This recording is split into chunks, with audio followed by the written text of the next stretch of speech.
Respecter l'environnement est une problématique qui s'impose à chacun de nous. Est-il possible de rénover ou construire une habitation uniquement avec des matériaux écologiques? Matécolo, une entreprise de Tartas, s'est spécialisée dans ce domaine. Son gérant nous explique comment être respectueux de l'environnement tout en faisant des économies. Bonjour, aujourd'hui je suis en compagnie de Samuel Broker qui est le gérant de Matécolo. Donc Matécolo, c'est une entreprise de matériaux écologiques. Expliquez-nous votre philosophie. Alors voilà, donc nous avons monté Matécolo en 2007 pour répondre à une demande croissante des clients sur des matériaux écologiques. On s'est rendu compte que la préoccupation des gens était de plus en plus portée sur le choix de matériaux différents.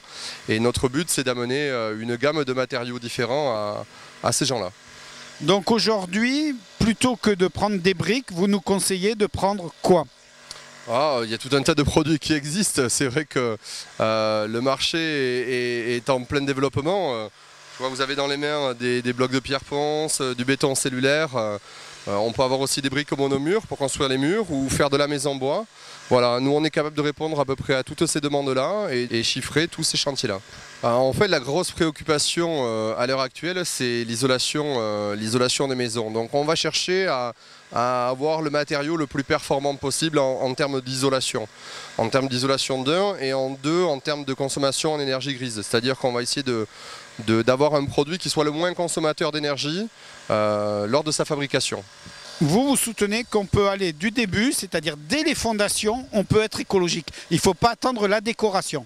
Non, c'est même beaucoup plus intéressant de travailler le projet en amont. On a le temps d'anticiper les problématiques et de créer de vraies économies que de prendre un chantier en cours. On fait que s'adapter à une méthode de construction traditionnelle et là, ça va engendrer pas mal de surcoûts.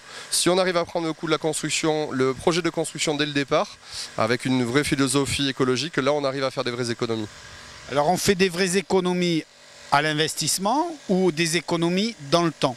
Alors on fait des économies dans le temps. À l'investissement, on est souvent sur des produits qui sont qualitatifs. Donc l'investissement, on va se retrouver dans le temps. Aujourd'hui, on est à l'Esgorg sur une vieille maison où justement vous avez une nouvelle technique d'isolation.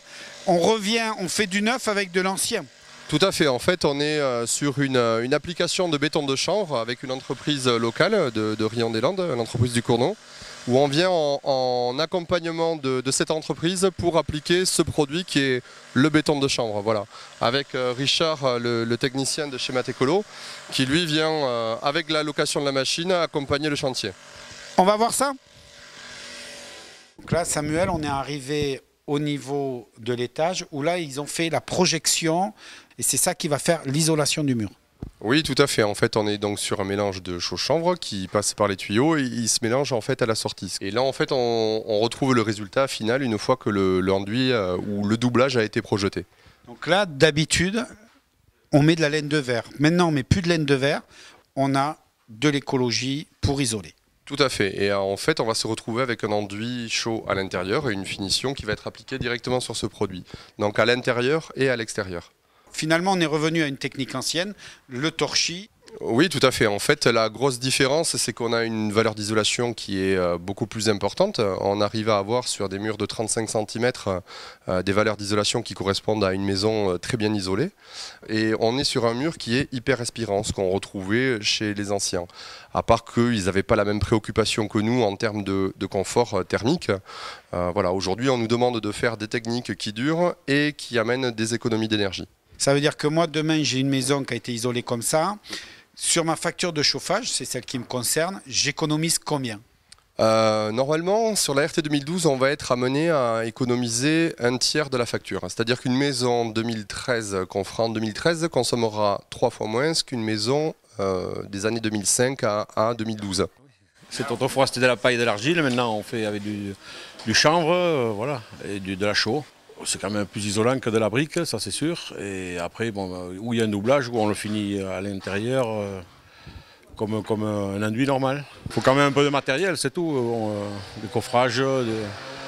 Et d'avoir une solution de location comme Matécolo qui est spécialiste là-dedans, pour vous c'est vraiment un plus ? Ah oui, c'est idéal, comme ça on n'abîme pas les machines. Et en plus, bon, il y a un conseiller en permanence. Donc Samuel, maintenant nous sommes au cœur de Matécolo, c'est-à-dire où tous les gens vont pouvoir trouver vos produits. Tout à fait, on va retrouver de la pierre naturelle, donc qui vient ou de France ou d'Espagne principalement, de la terre cuite, des tomates, ce qu'on appelle, voilà, et des carrelages qui viennent d'Italie, de France et d'Espagne, et qu'on choisit pour leur impact sur l'environnement. Ils ont souvent de la norme écolabel. Voilà, la norme écolabel en céramique, c'est une garantie de fabrication propre. Voilà, parce que le carrelage, lui, par contre, n'est pas un matériau nocif pour l'habitat. Donc là maintenant on va aller à la boutique, parce qu'à la boutique, même un pinceau est écologique. Donc pour bien montrer qu'on peut être écologique jusqu'au bout, ça c'est des produits qu'on va trouver partout, dans les grandes surfaces, chez les peintres et tout. Et même un pinceau peut être écologique. Expliquez-moi ça. On se retrouve avec un manche bois et des poils de soie. Bon, c'est des pinceaux qui sont surtout adaptés à l'application de badigeons à la chaux ou de peinture à la chaux. Voilà, mais on se retrouve avec des pinceaux écologiques, oui. Donc là maintenant, c'est la constitution d'un produit écologique. Expliquez-nous.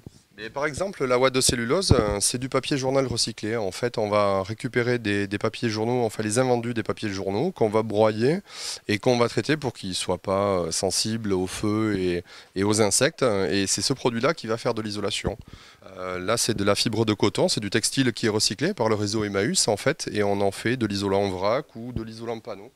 On va pouvoir appliquer en déroulé sur des combles ou en rampant sur des combles d'habitation. Alors le gros avantage de ces produits-là, c'est qu'on a la même valeur d'isolation, la même résistance thermique qu'une laine minérale. Par contre, on a un déphasage qui est plus important. Donc c'est des matériaux qui vont retenir beaucoup plus la chaleur. Alors ça se ressent beaucoup en été, puisqu'en fait l'été, la chaleur va mettre beaucoup plus de temps à passer au travers de l'isolant. Donc la maison reste plus fraîche et on n'a pas besoin de climatisation. Ça c'est de l'écologie. On a parlé isolation, mais ça va jusqu'à tous les produits à côté pour enduire. Voilà, le traitement de bois. On a des produits qui permettent de traiter le bois, qui sont des minéralisateurs de bois. Voilà, c'est pas des produits qui vont chasser les insectes, ils vont juste rendre le bois méconnaissable par les insectes. En passant par les peintures. Les peintures sont maintenant classifiées avec des labels. Là, on voit le label A+, qui garantit que c'est une peinture qui n'a aucun impact sur la santé. Voilà. Donc ça fait partie des nouveaux labels qui sont en train d'arriver sur le marché et qui garantissent que les produits sont assez propres. Donc c'est ces produits-là qu'il va falloir utiliser bientôt avec la nouvelle législation. Oui, on va avoir des maisons de plus en plus étanches à l'air, donc en fait le but ça va être d'utiliser des matériaux les plus propres possibles. Alors toujours pareil, la différence de coût d'une peinture comme ça, et est-ce qu'il en faut plus pour le même mètre carré ? Non, on a la même consommation qu'une peinture traditionnelle. La différence de coût, elle s'explique par la qualité du produit. Vous allez dans un magasin de bricolage, vous avez 10 références de peinture. On va être dans le moyen de gamme de ces références de peinture. On est sur un produit qualitatif et facile à appliquer. Voilà, sans odeur par contre. Et toujours pour tout le monde, c'est pas que pour les professionnels. Non, c'est pas que pour les professionnels. J'ai beaucoup de particuliers qui viennent ici choisir des peintures. On a aussi la possibilité de les teinter sur place. Voilà, on a des machines pour pouvoir teinter les peintures sur place. En plus, ici, c'est la cellule de conseil. Voilà, tout à fait. Un particulier vient nous voir, il a une problématique chez lui, il veut peindre tel support, on va lui trouver des solutions, on va amener tel ou tel primaire, on va venir préparer le support avec lui. Voilà, on va discuter un peu de sa problématique et trouver une solution à sa problématique. Samuel, on a parlé beaucoup d'isolation, mais étanchéité à l'air, c'est la même chose ou c'est différent ?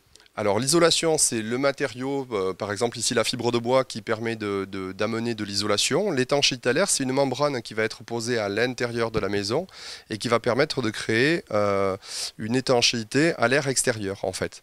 L'isolation, on va dire que c'est un calcul de résistance thermique, c'est-à-dire qu'on empêche la chaleur de sortir.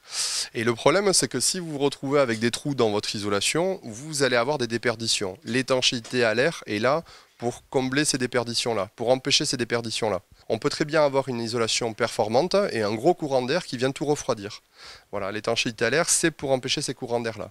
D'ailleurs, sur la nouvelle réglementation thermique 2012, il y aura une obligation de faire un test d'étanchéité à l'air. Donc, c'est une personne qui va venir avec une porte soufflante, qui va mettre en dépression la maison et qui va vérifier qu'il n'y ait pas de trou, dans ce matériau-là. Voilà. Alors, si je comprends bien, aujourd'hui, on a notre maison. Est-ce qu'on va être obligé de la mettre aux normes ou c'est les nouvelles maisons qu'on va fabriquer qui doivent être à ces normes-là? Alors non, c'est les nouvelles maisons qu'on va fabriquer qui vont devoir être à ces normes-là. Et on va se poser dans quelques années la question de savoir s'il vaut mieux rénover une maison ou s'il vaut peut-être pas mieux la raser parce qu'elle sera très difficilement rénovable, on va dire. Donc pour conclure un peu tout ce qu'on vient de voir, si je comprends bien, aujourd'hui l'écologie, c'est possible. c'est financièrement abordable, mais par précaution, on vient vous voir pour que vous puissiez nous donner le maximum de conseils. Mais nous, on est négociants de matériaux écologiques. Donc notre but, c'est de vous fournir des matériaux et de vous donner les conseils pour les appliquer. Après, tout ce qui concerne les réglementations thermiques et des choses comme ça, il y a d'autres personnes qui peuvent vous aider, qui sont des collaborateurs à nous, qui sont des bureaux d'études thermiques, des gens qui font de l'étanchéité à l'air, qui, eux, vont vous aider sur votre phase de construction. Donc maintenant, vous avez besoin de rénover, vous avez besoin de construire, n'hésitez pas, écologie, et vous pouvez venir voir Matécolo à Tartas pour avoir le maximum d'informations.